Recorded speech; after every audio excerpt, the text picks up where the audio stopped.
Hi, welcome to my review of Saw 2. This movie came out a while ago, right? Well, what I've decided to do is take all the movie reviews that I've done on my blog, popcultureentertainment.wordpress.com, and do them here from back when they did up until today. I'll probably do about one a day, which means I'll be caught up in like a couple weeks. So, I've been doing reviews for 2 years now, and the reason I'm doing this is because I feel it gives a better, idea of how I've quote-unquote evolved, how I've gotten better at movie reviews since I first started writing. This is the first ever movie review I ever wrote. It was more like on a whim, saying that I liked Saw 2. And yeah, I hope you guys like it. So, here we go, Saw 2. Oh yeah, also, what I do with these old reviews is I tell you what I gave it then, and I tell you what I'd give it now. So, yeah. So I'll do that at the end. Okay, I just got back from Saw 2, and I must say that it did not disappoint. For those of you not familiar with the original Saw, it was about a serial killer who puts victims in situations where they kill themselves in their efforts to get out. It was a masterful movie, a taut, tense psychological thriller with a sense-jarring rug out from under you, Sixth Sense type of ending. It was also unrestrictingly gory. And what was good about it was that the gore added to the tenseness of the story instead of distracting you from it, such as movies like Apocalypse Now. See my 50 worst movies list. Yes, I hated Apocalypse Now back then. I was afraid that this sequel would still be okay as a story, but nowhere near the original's impact. I was not disappointed.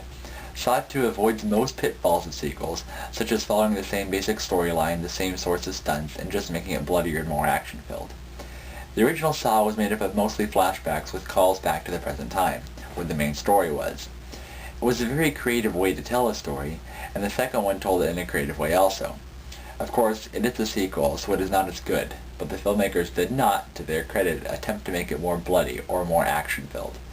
The traps Jigsaw, the main bad guy, sets for his patients are more creative, but not to the point of trying to completely outdo the original.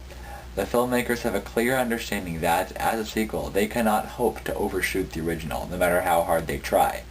So they do not try too hard, like so many people do. All in all, a wonderful story, though it is not for the weak of stomach, as it is filled with gore. Another thing I liked about the sequel was that the ending was also Sixth Sense-ish. Here's some advice to those of you who have yet to see one or both of them. Don't preoccupy yourself with trying to figure out the story. Write the whole thing with the characters and let the realizations come to you as they come to them.